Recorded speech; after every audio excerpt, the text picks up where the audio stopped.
জাতীয় দৈনিকের শিরোনামগুলো আপনাদের জানতে চাই। প্রথমে আমার হাতে সত্যের সন্ধানে নির্ভীক দৈনিক যুগান্তরের একটি সংখ্যা রয়েছে। যুগান্তরের প্রথম পাতায় একটি সচিত্র প্রতিবেদন এবং গত কয়েকদিন জুড়ে সামাজিক যোগাযোগ মাধ্যমের চিত্র, গত দুদিন জুড়ে যদি সামাজিক যোগাযোগ মাধ্যমের চিত্র বলি, সম্ভবত বিশ্বের একমাত্র রাষ্ট্র যার উপর বোমাবর্ষিত হচ্ছে এবং বিশ্বব্যাপী আনন্দে উল্লাস করছে সবাই, এর চেয়ে ন্যাক্কার এবং ধিক্কারজনক কোনো প্রত্যুত্তর একটি জাতির জন্য আর কিছু হতে পারে না। তার সেই প্রসঙ্গে এখানে একটা ছবি ছাপা হয়েছে, নিচের ক্যাপশনটুকু পড়ে শোনাতে চাই। ইরানের পাল্টা ক্ষেপণাস্ত্র হামলা ইসরায়েলের রিশন লে জিয়ন শহরে শনিবার ধ্বংসস্তূপের মধ্যে উদ্ধার তৎপরতা চলছে। তার নিচে লাল কালিতে শিরোনাম, ন্যায়সঙ্গত প্রতিশোধ বলে গর্জে উঠেছে ইরান, পাল্টা হামলায় তছনছ ইসরায়েল। ইসরায়েলের 4 জন নিহত ও 200 জন আহত হয়েছে, ইরানে আহত 800। যুক্তরাজ্যের ঘাঁটিতে হামলার হুঁশিয়ারি ইরানের, মধ্যপ্রাচ্যে যুদ্ধবিমান পাঠাচ্ছে ব্রিটেন, একা হয়ে পড়েছে ইরান। তার পাশে শিরোনাম, জনমনে স্বস্তি, হতাশায় ষড়যন্ত্রকারীরা। এক বৈঠকেই বাজিমাত দেশ নির্বাচনী ট্রেনে। বিএনপি সহ সব দল নির্বাচনমুখী, যথাসময়ে দেশে ফিরবেন তারেক রহমান। সরকার গঠন করতে পারলে ডক্টর ইউনূসকে পাশে চায় বিএনপি। 296 আসনে জামায়াতের প্রার্থী তালিকা প্রস্তুত এবং জাতীয় গাদ্দারদের খুঁজতে শুরু করেছে ইরান। দুদিন আগেই ইসরায়েলে ক্ষেপণাস্ত্র পাঠায় যুক্তরাষ্ট্র, ভোগান্তি মারিয়ে ঢাকায় ফিরছে মানুষ। জুনেই শনাক্ত 104 রোগী, বক্ষব্যাধিতে আক্রান্তদের করোনা ঝুঁকি বেশি এবং নির্বাচনে নিরাপত্তা দিতে প্রস্তুত আইনশৃঙ্খলা বাহিনী। স্বরাষ্ট্র উপদেষ্টার বরাতে ছাপা হয়েছে। সরকারি চাকরি অধ্যাদেশ অপপ্রয়োগের শঙ্কা, বিভিন্ন ধারায় দুর্বলতা চিহ্নিত। দেশে যুগান্তর তাদের অনলাইন পাঠকদের প্রশ্ন করেছিল, দেশে করোনা সংক্রমণ বৃদ্ধি পাওয়ায় স্বাস্থ্যবিধি মেনে চলা বাধ্যতামূলক করা উচিত বলে মনে করেন কিনা। 84% পাঠক হ্যাঁ সূচক মন্তব্য করেছেন, না সূচক মন্তব্য করেছেন 14%, 2% পাঠক কোনো মন্তব্য করেননি। শেষ পাতায় চোখ রাখতে চাই, লাল কালিতে শেষ পাতার শিরোনাম, রাজধানীতে 5 মাসে 168 খুনের মামলা, হত্যাকাণ্ডের 39% রাজনৈতিক দ্বন্দ্বে। রাজনৈতিক প্রভাবে এলাকায় চাঁদাবাজি, আধিপত্য ঘিরে বিরোধ, তালিকাভুক্ত শীর্ষ সন্ত্রাসীদের সঙ্গে হাত মিলিয়েছেন কোনো রাজনীতিবিদ। রাজনৈতিক স্থিতিশীলতা ছাড়া স্থায়ী সমাধান হবে না। শেষ পাতার প্রথম কলামে শিরোনাম, বিজেপি নির্বাচন বিনা প্রতিদ্বন্দ্বিতার সভাপতি হলেন মাহমুদ হাসান খান। তার নিচে এলো কদম কেতবীর বর্ষা। মূলত আজ 1 আষাঢ় 1432। আপনাদের যদি মনে করিয়ে দেওয়ার প্রয়োজন মনে করেন আপনারা, আজ থেকে বর্ষার শুরু, তাই তো মিমি? আষাঢ় শ্রাবণ বর্ষাকাল, যে কথাটি জানি। 15 জুন 2025, 1 আষাঢ় আজ 1432 বঙ্গাব্দের। শেষ পাতায় বক্স করে দৃশ্য আকর্ষণের চেষ্টা, কালের তীর্থস্থান চট্টগ্রামে বিপ্লব উদ্যান, যেখানে দাঁড়িয়ে উই রিভল্ট বলে বিদ্রোহ ঘোষণা করেন মেজর জিয়া। একটি দলের প্রতি অনুরাগ, নিরপেক্ষতা ক্ষুণ্ণ করেছে জামাতের বরাতে ছাপা হয়েছে। এনসিপির বিবৃতি আলোচনার বিষয়ে জনগণকে বিস্তারিত জানানো উচিত। উত্তরে র্যাব পরিচয় কোটি টাকা ছিনতাই, সামাজিক যোগাযোগ মাধ্যমে ভিডিও ছড়িয়ে পড়ে, বিভিন্ন তথ্য পর্যালোচনা করছে পুলিশ। জামাত আমিরের দৃষ্টিভঙ্গির সঙ্গে সামঞ্জস্যপূর্ণ, সালাউদ্দিন আহমেদ। ফেব্রুয়ারির প্রথমার্ধে জাতীয় নির্বাচন। ডেঙ্গুতে আরও 1 মৃত্যু, ভর্তি 169। যমুনা সেতু এলাকায় 35 কিলোমিটার যানজট, কর্মস্থলমুখী যাত্রীদের ভোগান্তি এবং 4 জেলায় সীমান্ত দিয়ে রোহিঙ্গা সহ 57 জনকে পুশিন।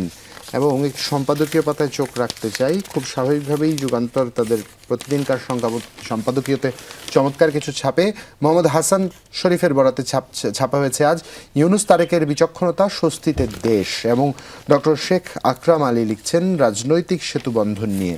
এবং বেলেন ফার্নান্দেজ, ইরানে ইসরায়েলি হামলার যুক্তরাষ্ট্রের স্বার্থে, যেটা আমি কিছুক্ষণ আগে বলছিলাম মিমি, তোমার সাথে আমার আলাপ হচ্ছিল বিষয়টি, ইরানে ইসরায়েলি হামলার যুক্তরাষ্ট্রের স্বার্থে। মূলত আমরা জানি যখন যুক্তরাষ্ট্রের আহ্বান ছিল ইরানের প্রতি ডিএসকেলেশনের জন্য এবং নিউক্লিয়ারাইজড না হওয়ার জন্য যেই আলোচনায় বসতে বলা হচ্ছিল বারবার, ঠিক সেই মুহূর্তে মিত্র রাষ্ট্র, যুক্তরাষ্ট্রের অতি বিশ্বস্ত মিত্র রাষ্ট্র দ্বারা আক্রমণের শিকার হলো ইরান।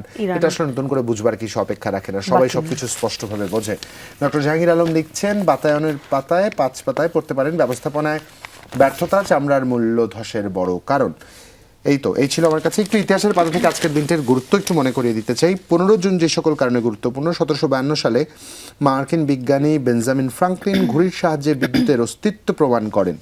1759 সালে আওরঙ্গজেব আনুষ্ঠানিকভাবে আগ্রার সিংহাসনে আরোহণ করেন আজ। 1848 খ্রিস্টাব্দে জার্মানির চ্যান্সেলর বিসমার্ক বার্লিনকে রাজধানী ঘোষণা করেন। 1896 জাপানে ভূমিকম্প জলোচ্ছ্বাসে 27,000 মানুষ প্রাণ হারান আজকের এই দিনে। 1904 খ্রিস্টাব্দে নিউ ইয়র্কের জাহাজ ডুবে 12,000 পর্যটকের মৃত্যু হয়, 12,000 পর্যটক। এবং 1977 দীর্ঘ 40 বছর পর স্পেনের সাধারণ নির্বাচন অনুষ্ঠিত হয়। দেখো, আজকের দিনটি কিন্তু ইতিহাসও গুরুত্বপূর্ণ। আমাদের শুধু আষাঢ়ের 1 তারিখ বলে না, বিভিন্ন কারণে, বিভিন্ন কারণে। দেখো, 1896-তে 27,000 মানুষ, 1904-এর আজকের দিনে 12,000 পর্যটক। মানে তুমি যদি বিচার করো, প্রায় 40-50 হাজার মানুষ আজকের দিনেই মারা গেছে ইতিহাসের বিভিন্ন প্রান্তে। যাকে ছিল আমার কাছে। ধন্যবাদ জুবাইর। আমার কাছে আছে দৈনিক ইত্তেফাক। দর্শক, আপনাদেরকে একটু জাতীয় এই পত্রিকা থেকে বেশ কিছু উল্লেখযোগ্য শিরোনাম আসলে জানিয়ে দিতে চাচ্ছি। বরাবরই আসলে যেমনটা এখন আলোচনায় উঠে আসবার কথা ইরান ইসরায়েল যুদ্ধ নিয়ে, সেই বিষয়টি আসলে এখানে মূল শিরোনাম হিসেবে এসেছে। ইসরায়েলের আয়রন ডোম ভেদ করে সামরিক ঘাঁটিতে হামলা ইরানের, লাল এবং কালো কালিতে রয়েছে শিরোনামটি। সেই সাথে যুদ্ধ বিধ্বস্ত একটি অংশ এখানে যুক্ত করে দেওয়া আছে, ছবি দেখতে পাচ্ছেন আপনারা নিশ্চয়ই। এবং তার ঠিক নিচে বেশ কিছু বিষয়কে আলাদা করে উল্লেখ করা হয়েছে। 4 ইসরায়েলি নিহত, ধ্বংসস্তূপে পরিণত কয়েকটি ভবন, 1 ঘন্টা ইসরায়েলে 10টি যুদ্ধবিমান ভূপাতিতের দাবি, রাতভর তেহরানের 150 লক্ষ্যবস্তুকে হামলা তেল আবিবের, ট্রাম্প পুতিন ফোন আলাপে গুরুত্ব পেয়েছে ইরান ইসরায়েল ইস্যু। এবং সেই সাথে ক্ষেপণাস্ত্র হামলা বন্ধ করবে না ইরান, তেহরান পুড়িয়ে দেওয়ার হুমকি ইসরায়েলের। এবং এখানেও একটি ছোট করে ছবি একটা যুক্ত করা আছে, দেখতে পাচ্ছেন। ইসরায়েলের রাজধানী তেল আবিবের একটি এলাকায় যে ইরানের ক্ষেপণাস্ত্র হামলার পর বিস্ফোরণ ঘটে, তারই চিত্রটি এখানে যুক্ত করে দেওয়া আছে। যুক্তরাষ্ট্র, যুক্তরাজ্য ও ফ্রান্সের সামরিক ঘাঁটিতে হামলার হুমকি ইরানের।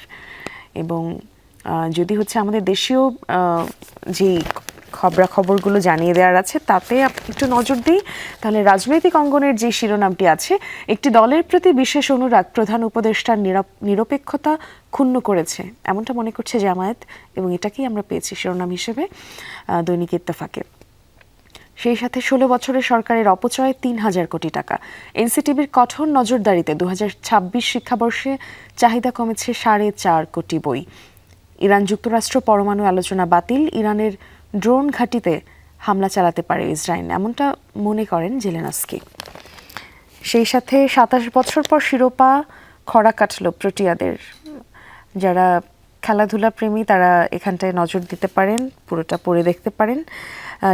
যেহেতু দীর্ঘ একটা লম্বা ছুটির পরে সবাই কর্মস্থলে ফিরছে এবং রাজধানী অভিমুখেই অনেকের যাত্রা, ঢাকা টাঙ্গাইল মহাসড়কের একটি প্রতিবেদন এখানে ছাপা হয়েছে। দীর্ঘ যানজট, কর্মস্থলে ফিরতে দুর্ভোগ, সেখানে ট্রাফিক অব্যবস্থাপনা নিয়েও কিছু বিষয়ে আলোকপাত করা হয়েছে, চাইলে পড়ে দেখতে পারেন। সড়ক দুর্ঘটনায় 10 জেলায় 16 জনের মৃত্যু, আহত 68। 4 সীমান্ত দিয়ে আরও 50 জনকে পুশিন করল বিএসএফ। শেষ পাতায় চোখ যদি রাখি, শেষ পাতায় আছে মামলার অস্বাভাবিক চাপ ন্যায় বিচার প্রাপ্তির সম্ভাবনাকে প্রশ্নবিদ্ধ করে, এমনটা এসেছে আইন উপদেষ্টার বরাতে। এবং তারই পাশের কলামে আছে মাঠ পর্যায়ে পুলিশের কাছে ভারী মরণাস্ত্র থাকবে না, এমনটা এসেছে স্বরাষ্ট্র উপদেষ্টার বরাতে। এবং বিজিএমই এর সভাপতি হলেন মাহমুদ হাসান খান। ট্রাম্পের জন্মদিনে যুক্তরাষ্ট্রে সামরিক কুচকাওয়াজ, এই শিরোনামটিও এসেছে। গভর্নরের লন্ডন সফরে কি পেল বাংলাদেশ, যারা জানতে আগ্রহী পড়ে দেখতে পারেন। 17 দিন পর চালু হলো চক্ষু বিজ্ঞান ইনস্টিটিউট, সাধারণ রোগীদের চিকিৎসা শুরু। প্রথম দিনে চিকিৎসা নিলেন 1459 রোগী, ভর্তি হয়েছেন 64 জন। ডক্টর ইউনুস তারেক রহমানের বৈঠকে অনেকের মনে জ্বালা ধরিয়েছে রিজভির বরাতে, এমনটা সিনিয়র যুগ্ম মহাসচিব অ্যাডভোকেট মোটামুটি কম বেশি সব জাতীয় দৈনিক একরকম শিরোনাম করেছে। তবে আমার কাছে যে বিষয়টি খুব গুরুত্বপূর্ণ মনে হয়েছে তা হচ্ছে অফিস আদালত খুলছে আজ, ভোগান্তি নিয়ে ঢাকামুখী মানুষ, এবং খুব স্বাভাবিকভাবে প্রত্যেকটি জাতীয় দৈনিক কিন্তু একই রকম শিরোনাম করে।